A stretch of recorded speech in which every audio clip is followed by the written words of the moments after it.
Good morning, Brew Daily Show. I'm Neil Fryman. And I'm Toby Howell. On today's pod, the housing situation in the U.S. has not been this bleak since coming out of the 2008 global financial crisis. Then LinkedIn conducted another round of layoffs, which is always a little awkward if you then have to post about it on LinkedIn. It's Tuesday, October 17th. Let's ride.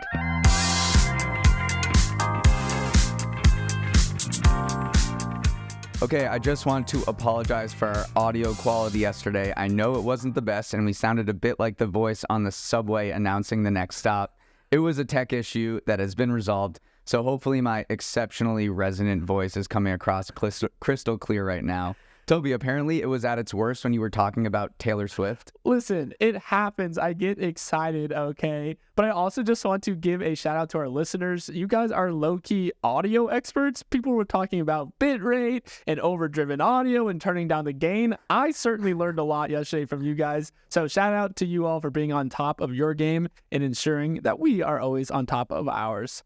Before we jump into the show, today's episode is brought to you by Yahoo Finance. Neil, I use Yahoo for my fantasy football team, but yesterday as I went to type in Yahoo Fantasy Sports into my search bar, Yahoo Finance autofilled there instead. If that's not a sign of how much I use it, then I don't know what is. Okay, but how is your fantasy football team doing? Not great, which is why I'm sticking with Yahoo Finance going forwards. If your fantasy football team is already doomed like Toby's, check out the #1 place on the internet for financial news and data instead. Head to finance.yahoo.com to learn more, or download the Yahoo Finance mobile app to get it directly on your phone. Let's start today's show with the housing market, which has officially entered its ice age era. New estimates from Redfin predict that 4.1 million existing homes will be sold in the U.S. this year, which would be the fewest number since 2011, which, if you might recall, was when we were recovering from the housing crisis and the population of the country was much smaller. And if this turns out to be a highball estimate and the number of home sales ends up lower than 4 million, it'd be the fewest since 1995. This is a deep freeze of historic proportions, and by now you know why no one is buying a home. Mortgage rates have climbed to their highest levels in 23 years as the Fed has jacked up interest rates. Combine that with elevated prices and you get the least affordable home buying environment since 1985. A record low 16% of consumers surveyed by Fannie Mae said it was a good time to buy a home in September. And activity is not likely going to be picking up anytime soon, since the fall and winter are typically the slowest seasons for home buying. No one wants to move during the school year, and you probably have allocated your disposable income to buying gifts for the holidays. So the reality right now is, even if you make a solid middle-class income, even middle to upper class, you're probably thinking to yourself, I just can't afford this right now. I'm sticking with what I've got. You have to be remarkably committed in order to buy a house and remarkably wealthy to buy a house right now.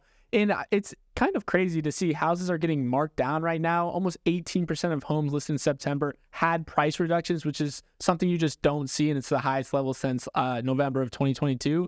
But affordability is still a massive, massive problem because most of the homeowners who purchased during that kind of golden age when mortgage rates were low are unwilling to move. So not only is the new supply of homes a little low, but the existing supply of people selling their homes is also extremely low. So right now, big affordability crunch, and we're seeing some price knockdowns as well. There's also, I want to talk about the economic ripple effects, because we know in 2008, the housing bubble pop caused a global recession. And while that hasn't happened now because it has been kind of a slowdown and rather than a cratering, there are a lot of economic implications here. First of all, inflation. If you're not buying a home, you're renting. And I think a couple of just days ago, we talked about the inflation report. And you mentioned how rents were half of all inflation last month. So it is impacting inflation and maybe even forcing the Fed to hike interest rates even more. And then you could also impede economic growth by hurting the sectors that count on people buying homes, moving, construction, the Home Depots of the world. There are so many economic sectors that rely, and industries that rely on people buying homes. And if they're not doing that now, it could definitely ripple through the economy. Yeah, you'd never want the words deep freeze to be applied to any part of the economy. But also just digging deeper into the buying versus renting kind of debate.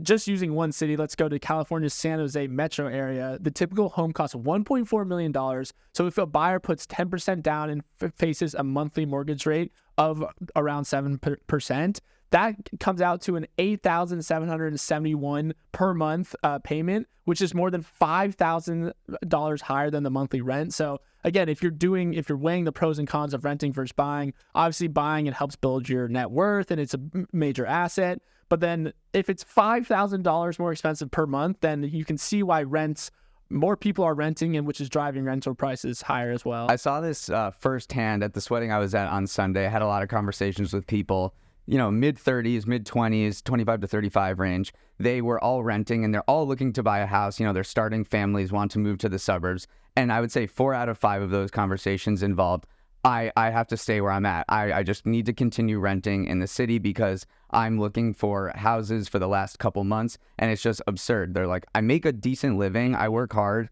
and I just can't afford a house right now. So it's just very real for people who are looking for houses where they just can't do it right now. To quote Olivia Rodrigo, it's brutal out here. All right, let's move on to our next story. In a cruel twist, LinkedIn, a platform meant to help people get jobs, is conducting a round of layoffs. Yesterday, it announced it is cutting 668 employees, with the majority of those coming from the R&D department. As ironic as it is whenever LinkedIn makes job cuts, it's not the first announcement of the year. It also laid off 716 people 5 months ago as it phased its app out of China, bringing the total number of job cuts to 1,384. Now, as you might expect, AI has something to do with this. These latest cuts are a chance to refocus on hiring more AI talent as LinkedIn leans into rolling out the new AI-powered tools it announced earlier this month, like a LinkedIn Learning Coach. Neil, I feel like this is also a perfect moment to zoom out and take stock of the broader tech sector, which has seen more than 242,000 people laid off so far in 2023. It's interesting to see that number be so large, especially as the overall unemployment rate has remained relatively low and the job market has stayed hot. This does seem like more of a reorientation than a slimming down because LinkedIn is owned by Microsoft. Microsoft has invested $13 billion into OpenAI, and it wants to infuse generative AI into all of its products. LinkedIn seems like a great place to start. I hate filling out my LinkedIn profile. I think my LinkedIn was last updated in 2015. I don't even know if it has Morning Brew on it. I probably should get that on it. But if it could write my profile, I would love that. And that's one of the AI tools it's rolling out. Recruiters have used automation and AI for a couple years now. So I can see LinkedIn being very fertile ground for a lot of AI use cases to just make this process of recruiting and hiring go so much smoother and more efficient. Yeah, let's just dig into a couple of the tools and their ideas around AI. You have the AI-assisted candidate discovery for recruiters, as you mentioned. And then there's also AI-powered coaching for some of LinkedIn's premium subscribers. That one I'm not too bullish on. And then there's the tool for generating profile and job descriptions. We've talked a lot about dating profiles. Yeah, that did remind me of that. It does seem like we'll see a similar technology for LinkedIn. And then there's also AI-powered conversation starters, which I am so not bullish about because anyone who's spent any time on LinkedIn has definitely seen those they're already automated, like inbound messaging from someone who can. Oh yeah, that's just so spammy. It's so spammy, and now I feel like with AI, it's going to just 10x. So I hope they're putting some safeguards in place. So all of this to say that, of course, LinkedIn is kind of reorienting and reallocating resources towards AI, but we'll see if these micro bets that they're making pay off. Meanwhile, LinkedIn's doing really well, right? Revenue has grown so much. It just surpassed $15 billion for the first time in the last fiscal year. Compare that to other social media companies, it's so much more. Twitter, we know, whatever. Twitter generated $4.4 billion in revenue in 2022. It's just so much better a business than Twitter. And TikTok generated $9.4 billion of revenue in 2022. So LinkedIn is this behemoth. It's one of the oldest social media platforms. It's been around since 2002. And you just kind of get a sense that its best days are still ahead of it. Once they work out some kinks, maybe do some, make the interface a little more pleasing and you want to be into it. But it does seem like a lot of creators, and I know you're more in this space than I am, are kind of moving to LinkedIn because your reach is greater than it is on Twitter and other social media platforms. And especially for executives, they can really reach their audience and build their brands on LinkedIn more so than any other platform. Yeah, there's a content gulf. A lot more people consume content than produce content on LinkedIn. So there's an asymmetric upside to devoting time and resources to creating. There's a little social media strategy for you. LinkedIn, fertile ground. Toby's pretty bullish on posting on LinkedIn, but I don't see you posting on LINkedIn, I gotta say. Okay, moving on. A lot has been written about the decline of the humanities, how degrees like history and English and philosophy are on extinction watch.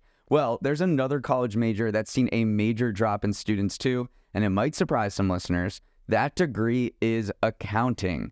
The number of students that earned a bachelor's degree in accounting plunged 7.8% from the 2021 to the 2022 academic year, while the number of students receiving a master's degree in accounting fell 6.4%. Collectively, they represent the single largest annual drop in accounting degrees since 1995. And this is not what the industry needed, since there is already a dire shortage of accountants. From 2019 to 2021, more than 300,000 accountants quit their jobs for other careers, citing low pay, long hours, repetitive work, and the threat of being replaced by AI. Toby, accounting was super popular coming out of the recession since firms like KPMG, Ernst & Young offered job security, solid income, and stability. Now it's facing a bit of a reckoning. Yeah, I mean, when you look at the major complaints, pay has stagnated. The average starting salary for recent grads is $56,000. That number hasn't moved at all since 2008 when you adjust for inflation. So whenever there's low pay, of course, you're going to have trouble attracting jobs, but it also requires more education. You have to do that extra fifth year. Sometimes those costs are prohibitive as well. And then also outsourcing, not just AI, but outsourcing is becoming more common. So you have places like Malaysia, Argentina, China, India, Mexico, while Deloitte's U.S. business actually employs as many people outside the U.S. as it does overseas. So you're seeing kind of this disbursement of talent, and which is driving the average starting salary down as well. So I don't know if we're going to put it on extinction watch because we always need accounting, but it's a major problem. They do need to, it seems like these firms do need to boost pay. I didn't know accounting income was so at that level. It didn't grow. And so if you're a business-minded person, you're looking at all of the possible suite of opportunities in management or sales or any sort of those professional services, and you're looking at accounting and you see, you're probably like, maybe I have to get 150 hours of college credit just to become a CPA. So you can see why a lot of students are maybe opting for other roles in more techie things, and they're also looking at what's happening in AI, and you see that accountants complain about doing a lot of repetitive tasks,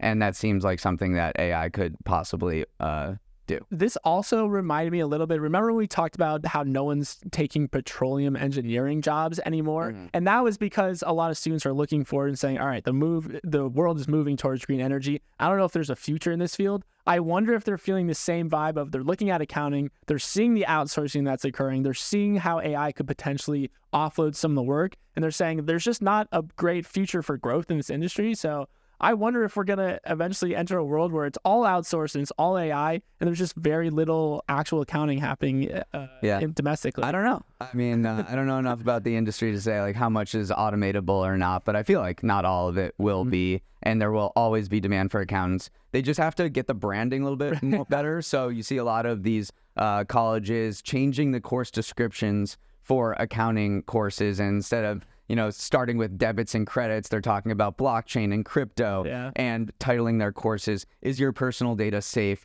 To just talk about more of the applications of accounting rather than the nuts and bolts of it, and maybe that will get more students in their pipeline. And it does seem like next year the number of students in accounting has picked up a little bit. So you're right. I don't think this is extinction watch, but it is an interesting trend to see the how many people have left the profession, and the pipeline has been drying up. I know, Neil, we could talk about accounting for the rest of the show, it sounds like, but before we jump into the next half of the show, we're going to take a quick break. It's Tuesday, which means it's time for Toby's Trends, where I, a young Gen Zer full of riz, educate you, a suave millennial, about a recent trend I've had my eye on. And today's trend is one that I'm sure many of our listeners have encountered over the years, and that is Get Ready With Me. Get Ready With Me, or hashtag GRWM videos, have become an absolute mainstay of internet culture, dating all the way back to the mid-2000s. It features someone, usually an influencer, showcasing some part of their daily routine, often centered around getting dressed or putting on makeup. It gives a look into what products and practices an influencer is using, but it also gives that person a backdrop to share stories from their lives and really lean into the authenticity wave that is sweeping social media right now. Now, again, this is not a new trend by any stretch, but it's evolved a little bit over time, from primarily being a way to peek into celebrity skin and makeup habits to being a place for a new generation of influencers to relate to their audiences in a much more authentic way. It's been interesting to track it as the internet has grown and into the TikTok era as well. Neil, tell me, have you seen these Get Ready With Me videos? I have. They're not ones I typically linger on, I have to say, but it's been interesting watching the trend. Has there been any change? You said it's evolved over the time from its Instagram days with in the early days to what it is now. But even the past few years, have you seen it evolve from 2021 TikTok to 2023? Well, absolutely. But I do just want to go back to kind of the beginning of the trend a little bit. Part of the reason we're talking about it right now is because Emily Weiss, who is the founder of Glossier, who probably invented the genre, she used to have this section of the Into the Gloss blog that was called The Top Shelf, which popularized, and I can't believe I'm going to say this, the hashtag Shelfie, which is where celebrities kind of opened up their makeup cabinets and explained the routines for the first time. But now that was all the way back when Instagram, right around when Instagram was founded, like the 2010 era. But now you look in the Alex Earl area of the Get Ready With Me trend, and she just basically turned it into almost like an open venting session, a therapy session where she is getting ready and is like looking fabulous, but also sharing these really personal and intimate details from her life. And it's just been interesting to see how it used to be something that for the normal person to look into celebrities, and now it's normal people kind of behaving like celebrities and just talking about the mundanities of their life. And it's just hit a nerve with people in the authentic TikTok era. And the beauty brands are probably salivating because this does seem like there's a lot of synergy, and it's probably been propelled by a lot of brand deals and the fact that, a lot of makeup companies are saying, get ready with my products. Yeah, absolutely. And Glossier's kind of struggling a little bit because they kind of popularized that way, but now there's so much competitions from, the Kylie Jenners of the world, these influencer tied makeup brands. So you're totally right on that. Makeup brands are an integral part of this as well. Toby, you're so articulate about get ready with me and I'm makeup. gonna make one. Let's do one. Mine is not very exciting. Get ready. What is your get ready with me? Make my bed, wash my face with just water, get in the Uber and go to work. So that's about it. No confessionals? No confessionals.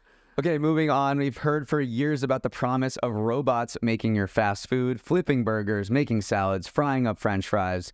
But recently, at some chains, there's been serious momentum, and I don't think I'm wrong in saying that by early next year, at least some of our listeners will have their order at least in part prepared by a machine. The push is being led by the fast casual chain Sweetgreen, which deployed an automated assembly line in Naperville, Illinois in May. These bots can prepare up to 100 salads in 15 minutes, less than half the time than humans require, and with greater accuracy too. No more opening up your kale Caesar and wondering where your roasted chicken is. In an interview with the Wall Street Journal, Sweetgreen CEO Jonathan Neiman said while other companies have tiptoed around investing in robots for food prep, his push is not a gimmick. He said, I'm willing to blow the whole thing up. So at some point, he expects all Sweetgreen locations to have salad-making robots. There are numerous pressures driving this automation push. One is the historically tight margins restaurants have dealt with, so they're always looking for ways to reduce costs. Another factor is the rise of online ordering. If you go into any fast casual chain, you realize they are essentially operating two restaurants in one. They have to serve the people who come in physically and fulfill orders that come in digitally, and their current operations aren't built for that, and they hope robots can fill in the gaps. Yeah, I don't know if I'm blown away by this kind of Sweetgreen push that we're doing, because it's going to be so expensive to outfit all these restaurants with these new robotic systems. And I don't think that's the reason you go to Sweetgreen, is for the absolutely optimized experience where they're getting you through the line as quickly as possible. I feel like you go to Sweetgreen because they got superior ingredients, and part of the reason why it feels superior is like they're chopping the lettuce, or actually I think that's chopped, but they're manually putting the ingredients together, and it feels like this luxury experience. So I wonder if it's going to backfire in such a way when you just see the robots spitting out chicken, it just doesn't feel the same. Okay, but here's the thing. You said people going to Sweetgreen, but a lot of people aren't going to Sweetgreen. They're ordering online. You could care less how that salad gets to you, or how it's made, whether it's through a tube or somebody's chopping the salad themselves. I don't think anyone cares if they're ordering online. They just want to see that bar where it says order to delivery. They just want to make sure that moves as fast as possible. Yeah, okay, fine. Well, then the other thing I'm going to hang my hat on, it's going to be very expensive and hard to scale, so maybe that's what I'll say. Okay, fine. And also, I will say, I wonder how the technology is actually going to fare, because one of the big roadblocks to having this technology work is there's so many soft ingredients involved in salads. The one that they specifically called out was goat cheese. Yeah. Because goat cheese you want crumbled on your salad. So how the heck do you make it come out of a tube? It's going to be in this big blobby ball. How do you crumble it? So I don't intrigued. goat cheese crumbled already. Give me the block and I'll crumble it myself. I think that's a fake issue. Chipotle is the other fast casual chain that's really leaning into this. They have an automated avocado slicer, which is called the Autocado. And they also have a robot that's making tortilla chips. And they're also moving forward with a more automated assembly line. The whole idea is to fulfill orders as fast as possible. We saw Starbucks launch one of their biggest reinventions ever earlier this fall, which, because they're leaving, if they serve five more customers a day, they'll make $900 million more in revenue. So all they want to do is just get more people through the line. What's interesting to me is the labor concerns in all of this, because fast food workers are typically not paid so well, and they're pushing for higher wages and better working conditions, and they don't have any say over what technology is implemented in the restaurants. And I just think back to the Hollywood strike, the Hollywood writers' strike, and the actor strike that is going on. Because they're organized, they're able to push for how technology like AI is implemented in their industry, and the writers were successful at putting safeguards around AI. Fast food workers that are not organized don't have any say in how this happens, so they're just watching from afar, kind of helpless, as Sweetgreen and other chains put in these robots. And these companies are saying that, we're going to have robots and workers work together to make salads. Eventually, it doesn't seem like that's going to be the case, because I don't think robots are going to be as expensive as people. Yeah, maybe in the short term, worker pay will go up because there's less workers that have to be there on a day. But I mean, I guess it's a little bit of speculation at this point, but it is so interesting to see how, I mean, I wouldn't call it AI, but automation is affecting industries from, Hollywood all the way down to fast food. All right, Neil, for our final story of the day, I want to talk about the new Olympic sports coming our way in 2028. Yesterday, the International Olympic Committee said hello or welcome back to baseball, softball, lacrosse, squash, cricket, and yes, flag football for the 2028 games in Los Angeles. Now, the first one I want to focus on here is the return of cricket, who had a very short-lived debut over 100 years ago, but is officially coming back, much to the delight of the Olympic Committee. Cricket is massive, especially in India, so adding it to the games will no doubt increase the value of India's Olympic broadcasting rights. Some are saying by as much as $100 million. And following similar logic, the NFL backed the addition of flag football, which should give the games a big sponsorship boost, as well as raise the profile of American football on the global stage. Neil, I love the idea of expanding into new markets and testing out new sports. Which one of these are you most excited for? I was most interested in reading about squash. I played squash a few times. It's really hard. It's an amazing workout. Super fun racket sport. But I was surprised at its international appeal. It's played in more than 150 countries, and world champions have come from all over, from Egypt, Malaysia, Pakistan, and Australia. I did not know that Egypt actually dominates the top right now. I didn't know that they were nasty at squash, but it's super cool. So I don't know if squash is an amazing spectator sport. It looks pretty grueling because the ball doesn't bounce and everyone's just kind of reaching over for the ball each time, but you can smack it. And I think it's cool. I think it's a cool racket sport. And I think it just speaks to the growth of racket sports in general, whether it's whatever it's called, pickleball. And padel, and I hope I pronounced that okay. Padel. So I don't know. I think racket sports are having a moment, so it's cool to see squash in there. Yeah, and the NFL angle is huge as well. The NFL has been investing a ton of resources into flag football because to them, they see it as their entryway into the global market. It's not very easy to spin up an entire football scene in other countries, but flag football is something that you can play at recess. It's played in Mexico. It's part of Japan's recess curriculum, so it is, they think, their global version of their sport. So, and the NFL, most lucrative sports league on earth. So, of course, the Olympic Committee wants some of that sponsorship dollars. This is all strategic, we should say. Right. This is all to increase the Olympics reach and viewership. It's not because they feel bad that cricket is, hasn't been out for 100 years, or they think flag football will be an exceptionally amazing sport to watch. Even though apparently Gronk is very interested in playing flag football, and there's speculation that a lot of former NFL stars would play on the U.S. team, which sounds sick. I don't know who they'd play against. I would play against everyone. Canada? Yeah, there's people who play flag football everywhere. But Neil, just to wrap up the segment, this is a fun question for you, and feel free to weigh on this to listeners. Winter or Summer Olympics, you have 4 years to train with unlimited resources. You never get injured. Do you think you could make an Olympic sports team, and which sport would you choose? Okay.